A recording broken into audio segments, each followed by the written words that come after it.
देखो dormant company या फिर इनएक्टिव कंपनी जो है हम लोग को ऑलमोस्ट करीब करीब साथ में ही समझना होगा। और डोरमेंट कंपनी और इनएक्टिव कंपनी में एक टर्म आएगा सिग्निफिकेंट अकाउंटिंग ट्रांजैक्शन। तो तीनों टर्म्स हमको साथ में समझने रहेंगे।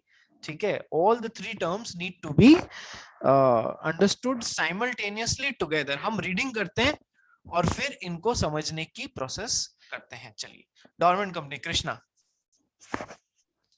Dormant Company Section 45455, where a company is formed and registered under this Act for a future project or to hold an asset or intellectual property and has no significant accounting transaction, such a company or an inactive company may make an application to the registrar in such manner as may be prescribed for obtaining the status of a dormant company.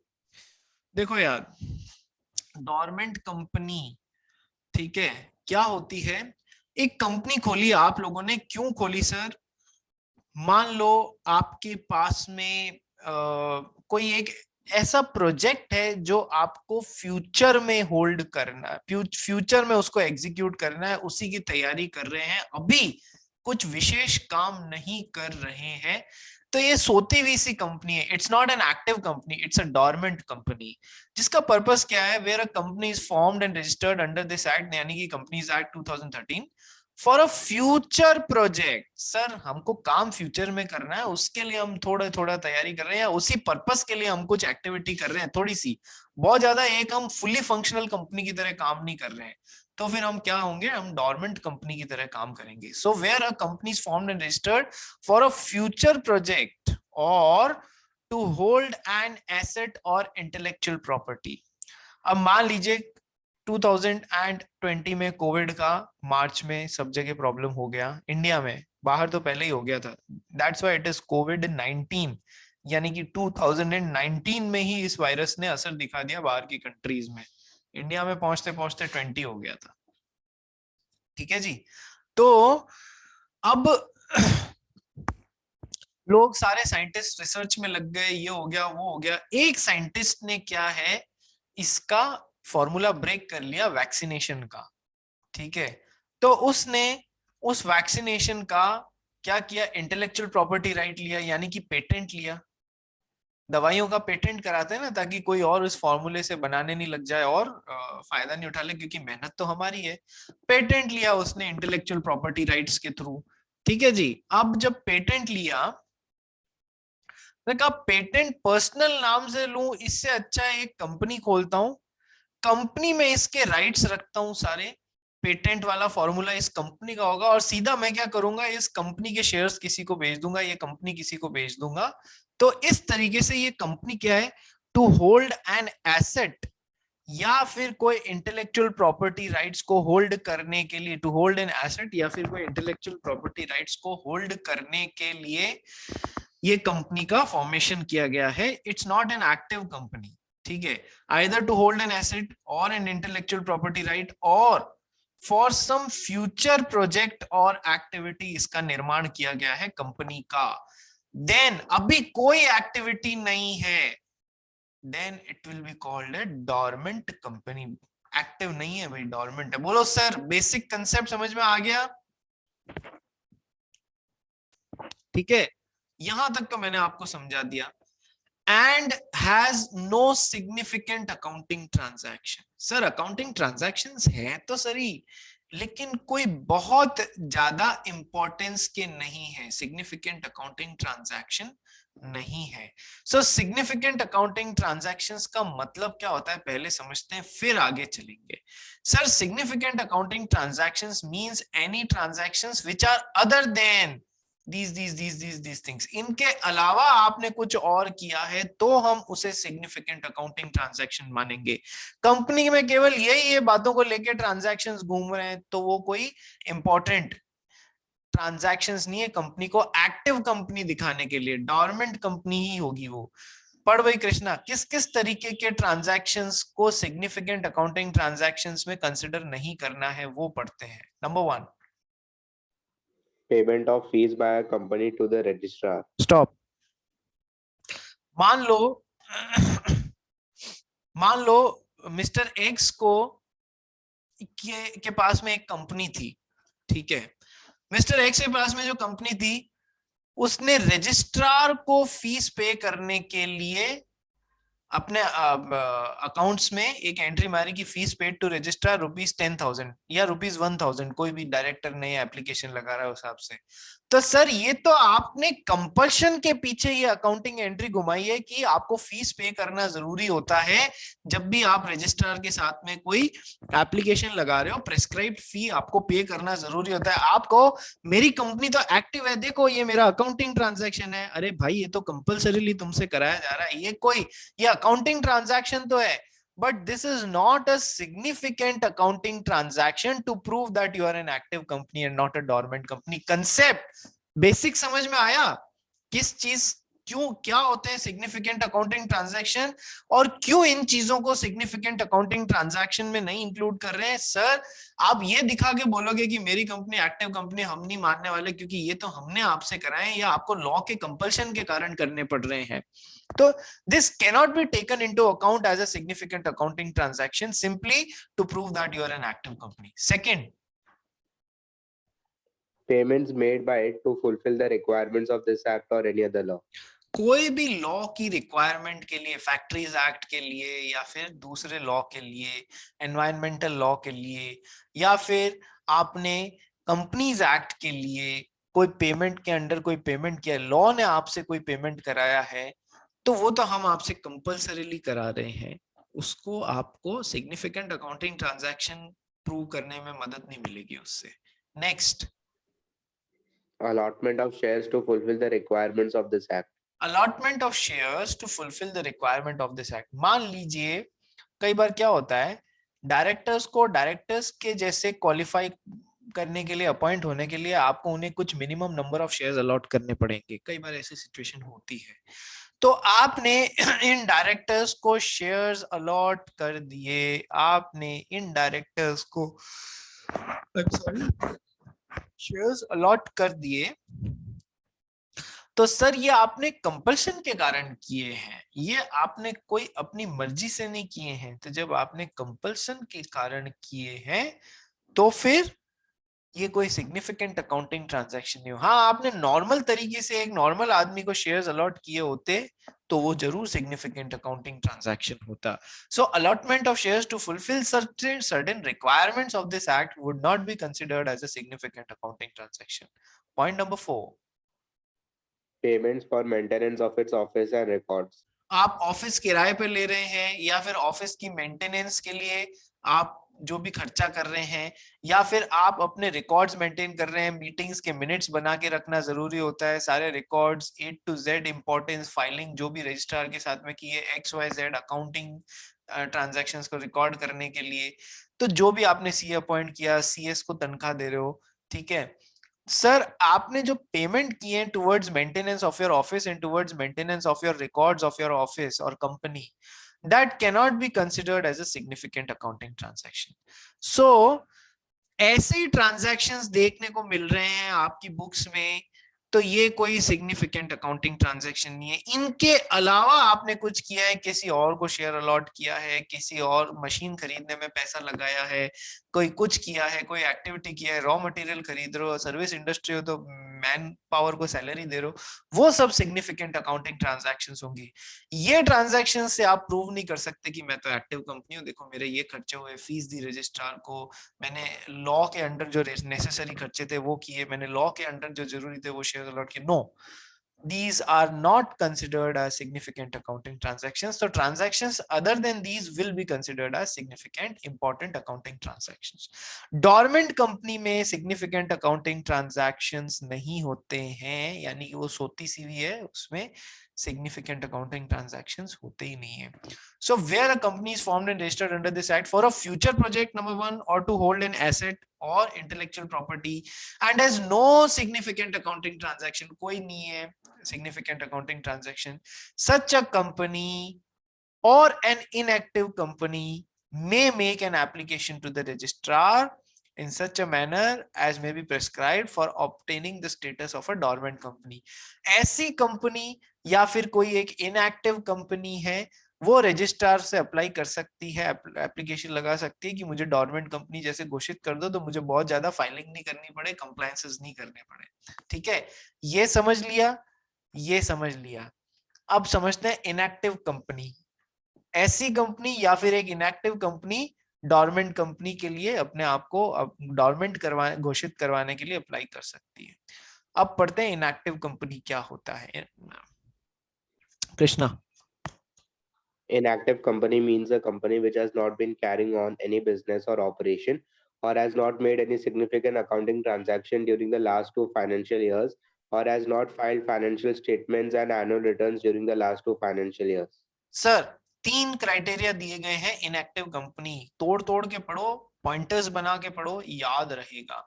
Inactive company means a company which has not been carrying on any business or operation, जो काम धंधा कर ही नहीं रही है, बस बैठी हुई है। कितनी ही कंपनियां इनएक्टिव कंपनियां हो चुकी हैं इस कोरोना में, काम ही नहीं कर रही हैं। ठीक है, काम करने लायक परिस्थिति ही नहीं है, इसलिए कितनी ही कंपनियों को हमारी सेंट्रल गवर्नमेंट ने जो बाहर से बस पैसा लाने और राउट करने के लिए गलत तरीके से बनाई गई थी, उनको डोरमेंट इनएक्टिव कंपनियां घोषित करके या फिर फर्जी कंपनियां घोषित करके और बंद कर दिया है। ठीक है, so inactive company means a company which is not been carrying on any business और ऑपरेशन, जो कोई बिजनेस या ऑपरेशन नहीं चला रही है, कोई काम नहीं कर रही है, या फिर which has not made any significant accounting transaction during last 2 financial years, पिछले 2 सालों में ऐसे ट्रांजैक्शंस के अलावा कोई significant accounting transaction नहीं किए हैं। ठीक है, which has not made any significant accounting transaction during the last 2 financial years, ना किए हैं, ना किए हैं, ना किए हैं, or has not filed financial statements and annual returns during the last 2 financial years, जिसने पिछले 2 सालों में अपने एनुअल रिटर्न नहीं फाइल किए हैं या फिर financial statements and annual returns पिछले 2 सालों में नहीं फाइल किए। तो या तो फाइनेंशियल स्टेटमेंट्स या एनुअल रिटर्न फाइल नहीं किए तो सर वो एक्टिव नहीं रही है, इनएक्टिव कंपनी, या फिर पिछले 2 सालों में कोई सिग्निफिकेंट अकाउंटिंग ट्रांजैक्शन नहीं किया तो भी इनएक्टिव कंपनी, या फिर वो काम धंधा ही नहीं कर रही है, बिल्कुल चुपचाप बैठी हुई है, which has not been carrying on any business or operation, is an inactive company। ठीक है जी, तीनों समझ में आ गए? बोलो यस सर। तो इनएक्टिव कंपनी भी डोरमेंट कंपनी का स्टेटस हासिल करने के लिए अप्लाई कर सकती है। तो कौन कौन कर सकती है सर? जो किसी फ्यूचर एक्ट के लिए, फ्यूचर प्रोजेक्ट के लिए बनाई गई है, या फिर जस्ट किसी एसेट को होल्ड करने के लिए या इंटेलेक्चुअल प्रॉपर्टी को होल्ड करने के लिए बनाई गई है, एंड इन सारी चीजों के साथ में has no significant accounting transaction, वो अप्लाई कर सकती है सच अ कंपनी। या फिर एन इनएक्टिव कंपनी, ये अप्लाई कर सकती है रजिस्ट्रार के पास में कि मुझे डोरमेंट कंपनी का स्टेटस दे दीजिए। बोलिए सर, अब क्लियर हुआ? यस और नो? Yes sir. किसको नहीं आया please raise your hands. Mohit Agarwal, क्या समझ नहीं आया बेटा? तो मेरे को एक डाउट था कि डोरमेंट कंपनी को अगर एक्टिव कंपनी बननी है तो उसको आरओसी में एप्लीकेशन डालना पड़ेगा। आरओसी में पहले तो आपने डोरमेंट कंपनी का स्टेटस हासिल किया है या नहीं किया है बताओ? कर लिया। कर लिया ना। अब आप डोरमेंट कंपनी से वापस नॉर्मल कंपनी की जैसे आना चाहते हो, ठीक है, तो बट ऑब्वियस है आपको अपनी हलचल बतानी भी तो पड़ेगी आरओसी को, मेरा स्टेटस वापस चेंज कर दो भाई, मैं एक्टिव हो चुकी हूँ, मैं फुल फॉर्म में आ चुकी हूँ।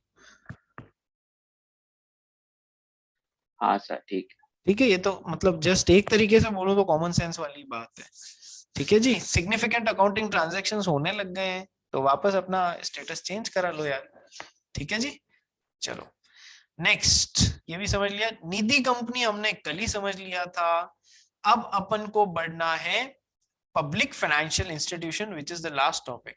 ये याद करने वाला टॉपिक है, ये घोटने वाला टॉपिक है, इसमें समझने लायक कुछ नहीं है। ठीक है, public financial institution Krishna. Public Financial Institution PFI. By virtue of Section 2, Subsection 72 of the Companies Act 2013, the following institutions are to be regarded as public financial institutions. First, the Life Insurance Corporation of India, established under the Life Insurance Corporation Act 1956. Stop. देखो public financial institutions को अपन यदि समझने की कोशिश करें ना थोड़ा बहुत भी, सर वो इतने बड़े इंस्टीट्यूशंस हैं जिनमें कहीं ना कहीं इतनी बड़ी इंपॉर्टेंस के हैं कि उनमें पब्लिक का हित कहीं ना कहीं और पब्लिक के फाइनेंस से कहीं ना कहीं डील कर रही है। That's why public financial institutions, ठीक है। जैसे कि हर कोई आ रही है 1999 के बाद में अपनी IRDA एक्ट बना था 1999 में, उसके बाद में अपना प्राइवेट सेक्टर खोला गया था, इंश्योरेंस कंपनीज काम कर सके इसलिए। यानी इंश्योरेंस कंपनीज को काम करते हुए अभी मुश्किल से 21 साल हुए हैं बेटा, 2000 से चालू हुए तो 21 इयर्स हुए हैं। जबकि LIC कब से काम कर रही है सर? 1956 में फॉर्म हो गई थी LIC, थ्रू LIC एक्ट 1956। तो इतना बड़ा इंस्टीट्यूशन है ये कि पब्लिक के फाइनेंस रिलेटेड एक्टिविटी में ये डील कर रहा है। Public financial institution very important institution और very important establishments. So public financial institution क्या होते हैं वो आपको एक जस्ट बेसिक अंडरस्टैंडिंग दे दी है मैंने, ठीक है। और इन इंस्टीट्यूशंस को हम पब्लिक फाइनेंशियल इंस्टीट्यूशंस बोलते हैं। पहला LIC establish under life insurance corporation act 1956। Second The Infrastructure Development Finance Company Limited. IDFC का नाम सुना है ना आपने? IDFC infrastructure development finance company. Sir देश को इंफ्रा बनाने के लिए bridges, roads, underway, over bridges, ये सारे इंफ्रास्ट्रक्चर बनाने के लिए, डेवलपमेंट करने के लिए कोई बहुत बड़ी हाथी कंपनी चाहिए थी। सो किसका एस्टेब्लिशमेंट किया गया? IDFC का। Infrastructure development finance company is another public financial institution. Next. Specified company referred to in the Unit Trust of India, Transfer of Undertaking and Repeal Act 2002. सुट्टी होता है SUUTI करके, तो स्पेसिफाइड अंडरटेकिंग, SUUTI होता है सुट्टी, SUUTI specified undertaking of unit Trust of India, ठीक है। यूनिट ट्रस्ट ऑफ इंडिया पहले करके एक बहुत बड़ा पब्लिक फाइनेंस, बहुत बड़ा एक ट्रस्ट हुआ करता था, घोटाले भी हुए इसमें। तो जब इसको तोड़ा गया इस ट्रस्ट को, तब एक स्पेसिफाइड कंपनी बनाई गई जो कुछ पर्टिकुलर पब्लिक फाइनेंशियल इंस्टीट्यूशंस के काम कर सकती थी। उस स्पेसिफाइड कंपनी जिसे स्पेसिफाई किया गया है, so specified company under Unit Trust of India. So specified company referred to in the Unit Trust of India, Transfer of Undertaking and Repeal Act 2002, repeal किया गया था यूनिट ट्रस्ट ऑफ इंडिया को और दो entities बनाई गई थी। So that specified company, उसको, इसमें बहुत सारे लोगों का पैसा लगा था और घोटाला हो गया था बीच में। नेक्स्ट कृष्णा।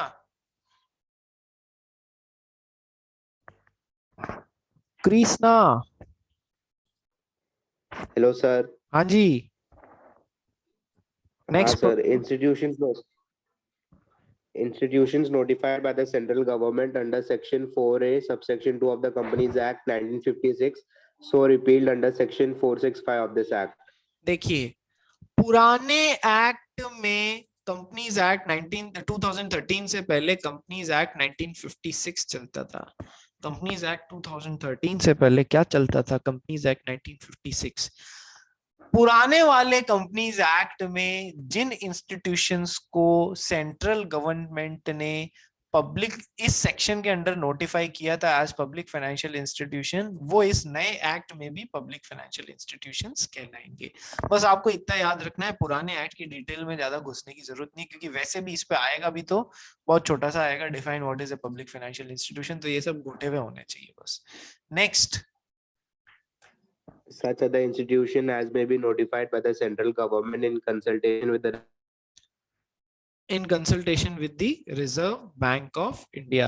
ऐसे दूसरे इंस्टीट्यूशंस जिन्हें सेंट्रल गवर्नमेंट ने PFIs डिक्लेयर किए, public financial institution in consultation with RBI। RBI भी तो यार अपने यहाँ का एक रेगुलेटर है, ठीक है।